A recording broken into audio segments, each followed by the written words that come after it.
My 36, female, sister-in-law Debbie, 42, female, has a 16-year-old daughter, Robin. Debbie and I have never been friends, but we have always been civil to each other. Robin and I, however, have always gotten along incredibly well, and she frequently refers to me as her favorite person in the family. We have a lot of things in common, and I think that's one of the reasons why we get along so well. Plus, I also work with kids around her age since I'm a high school counselor, so I know about their likes and dislikes and how to get along with them. So I guess that helps as well. My husband and I got married 4 years ago, but we have been together for almost 6 years. Initially, Robin and I were not that close because she was very shy, but around 2 years back, we started talking about some TV show that both of us were watching and were really into, and that's when we started getting along. After a couple of months, she started opening up to me and told me that she had been having a lot of problems with Debbie. She confided in me that her mother was very difficult to get along with, and it had always been that way in the past, but recently, things had gotten much worse. Robin wanted to go to Juilliard because she was quite a skilled violinist, but Debbie thought that music was a waste of time and wanted to focus on pulling up her grades and becoming a lawyer just like her.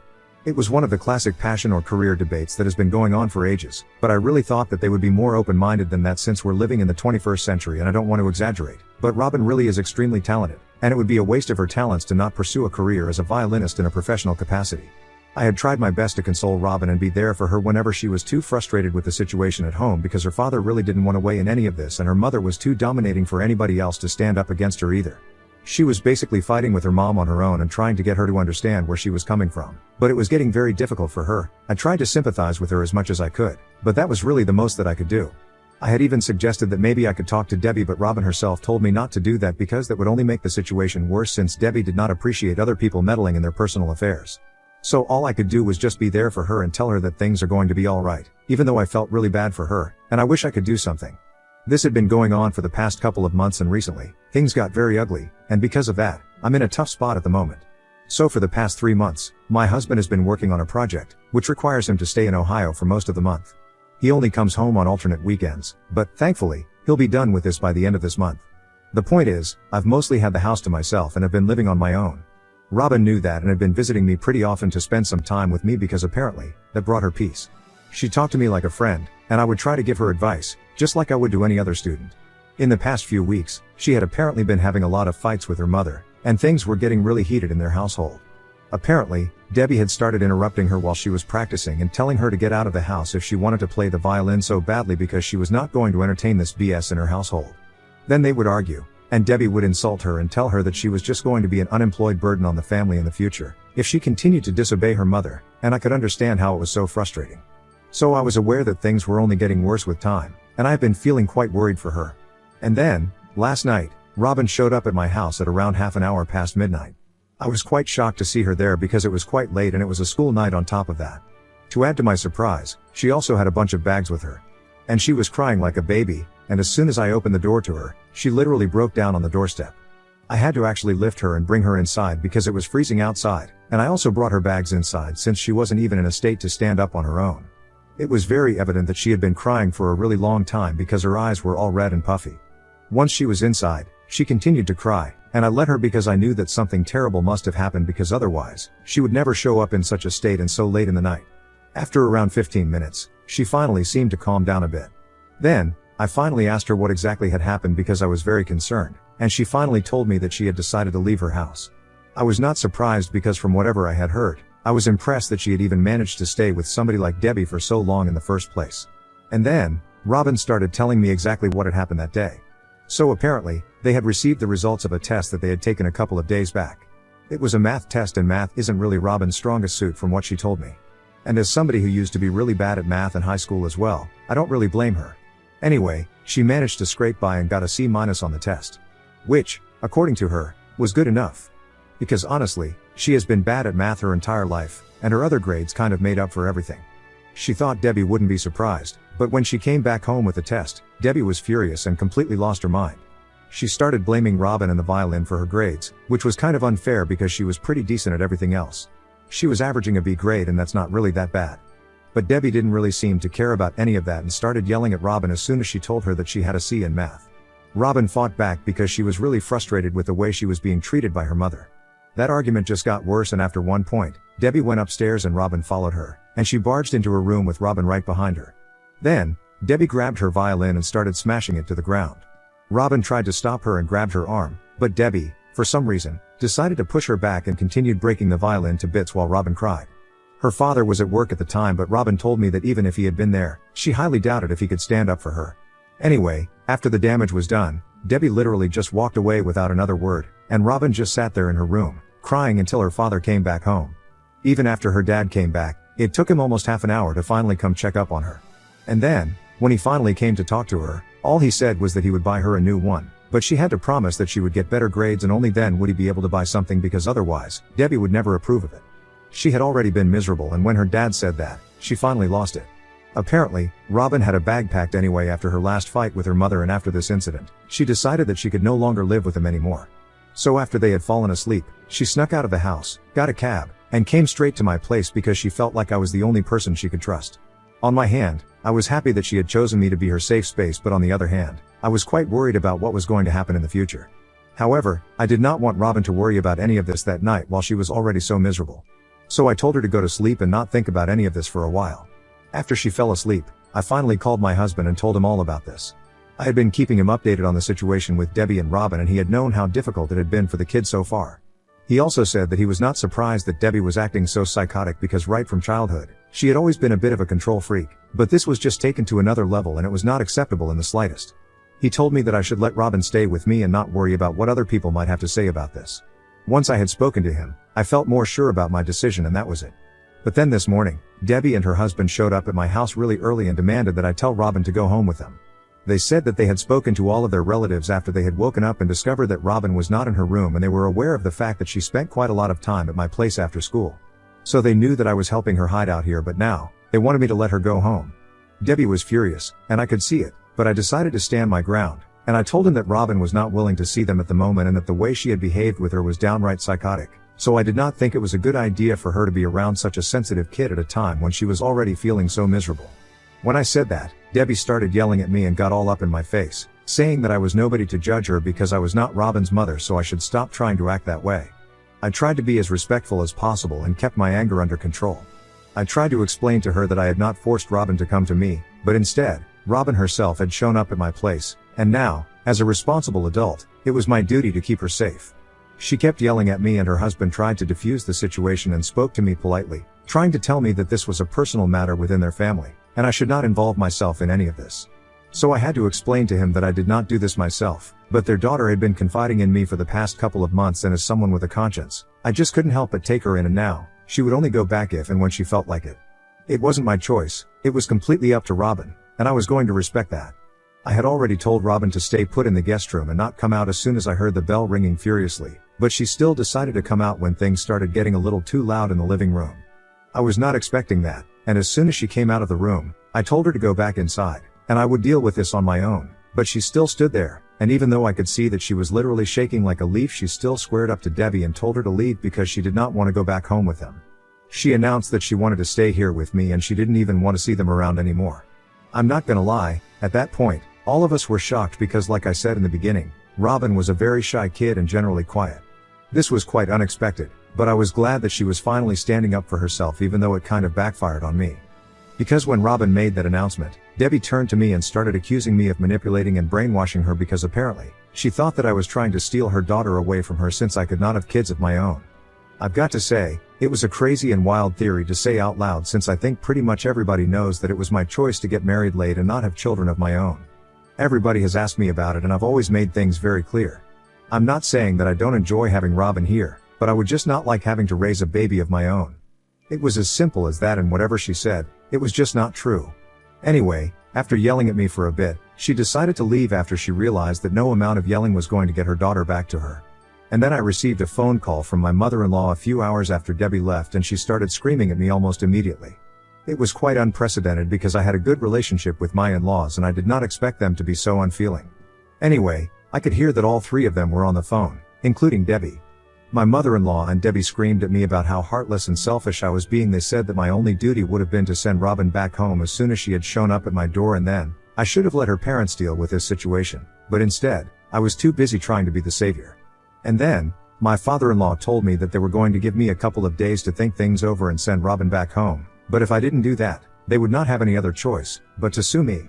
Now I know that they don't have a legal leg to stand on and they can't exactly do that, but I just wanted to make sure that I'm doing the right thing. So, Ida for not sending my sister-in-law's daughter home after she came to me crying in the middle of the night? Update 1. So after my father-in-law said that they were going to sue me, I was kind of scared and I posted here to ask if I was doing the right thing or not. And the response was pretty overwhelming, so we're sticking together. I also spoke to my husband and he said that he's going to speak to his family and tell them to back off because right now, it's Robin's decision where she wants to stay, and after the way that Debbie has treated her daughter, she has no right to make any demands. I haven't told Robin about the phone call because I don't want her to freak out and panic. She's already pretty anxious about everything and I don't want to make the situation worse for her. Anyway, my husband said that he was going to speak to his parents after work today and tell them that I'm not going to be sending Robin back home. He also said that he's coming back home this weekend, so if there's any more trouble with his family, he's gonna deal with it in person. He gets off work in a couple of minutes, so I'm just gonna wait and see what happens.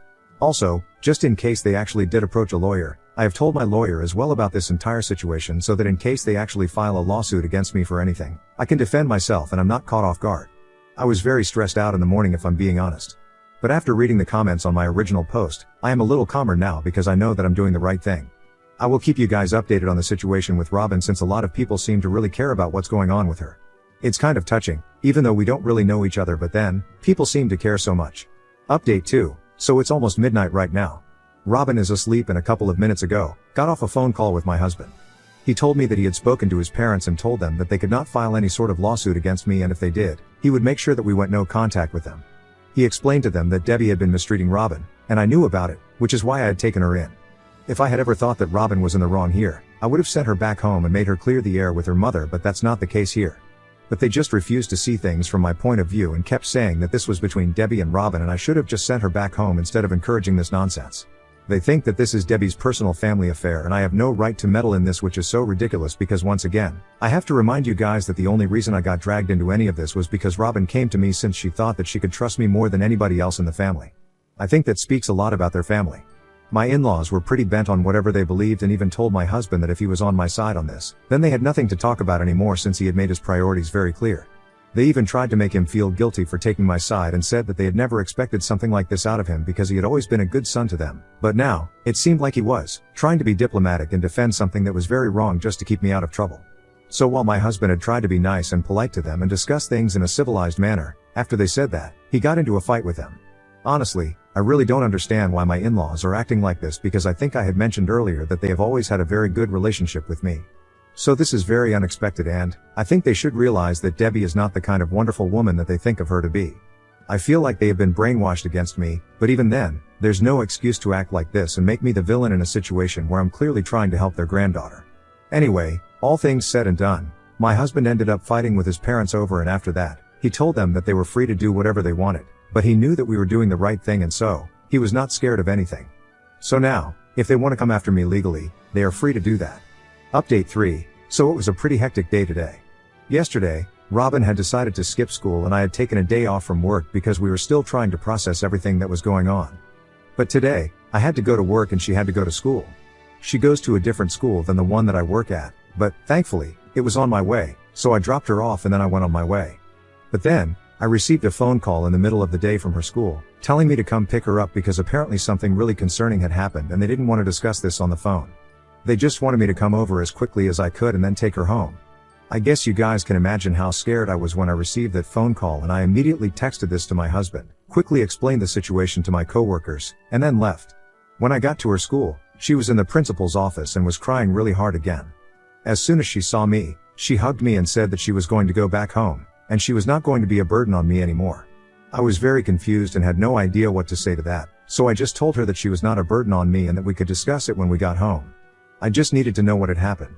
At that moment, I could see that she was hysterical and I wasn't going to get anything sensible out of her, so I sat her back down after comforting her for a while and then spoke with the principal. Apparently, she had a mental breakdown in the middle of class because she had received a bunch of texts from her parents. It led to a full-blown panic attack, and she had to be taken to the nurse because of it.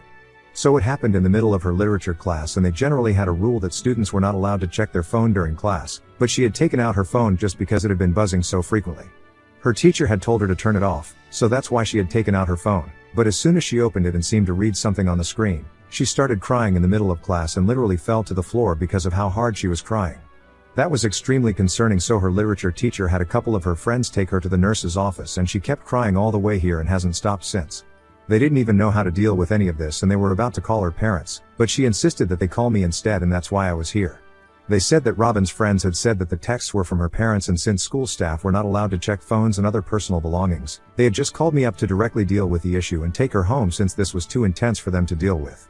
So I went to Robin, and I made her unlock her phone so I could read the texts that had caused her to break down like this and of course, they were from Debbie and her husband. The two of them had added her back to the group and said that they were going to file a lawsuit against me, which explained why Robin had said that she was going to go back home and not be a burden on me anymore. They also said that they were going to make sure that they brought her back home, by hook or by crook, and were going to ensure that after this she never touched a violin or any other musical instrument again. And the two of them had even had the audacity to threaten her by saying that if she spoke up about any of this to anybody, they were going to ruin her life. I was furious when I read those messages and they were just a bunch of hateful messages where they were calling her names, telling her that she was ungrateful and selfish, and now, everybody who was taking her side was going to have to pay the price for it. I could understand how that could cause her to have a mental breakdown because she was already in such a fragile state of mind ever since she had left home. This could cause anybody to break down. So I told her that everything was going to be fine and she was not a burden on me, she did not need to worry about any of this and we were gonna have it all sorted out. But she just kept crying so I helped her get to the car, and we drove back home. Once we got home, I told her to get some rest and made her something to eat so she could calm down a little. Right now, it's evening and she has been sleeping for the past 3 hours, so I'm feeling a bit relieved now. I have spoken to my husband about this, and he has suggested that maybe we could get her legally emancipated from her parents and get a restraining order against them because clearly, Debbie and her husband would not stop at anything to harass her and make her live life according to their terms.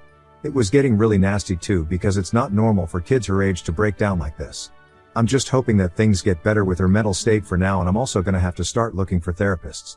She really needs the help, I can tell. And my husband is coming back on Friday, instead of Saturday, just because of Robin.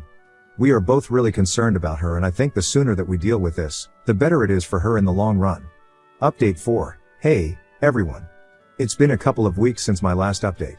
So, to fill you guys in, that weekend that my husband came back home, we had a proper discussion about all of this, and we decided that we were going to help Robin get legally emancipated from her parents. When we suggested this to her, we were not sure if she would be open to the idea, but she agreed almost immediately.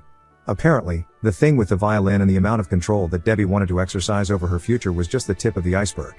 Debbie was a complete psycho helicopter mother who wanted to control every single aspect of her daughter's life and Robin was more than glad to get away from her.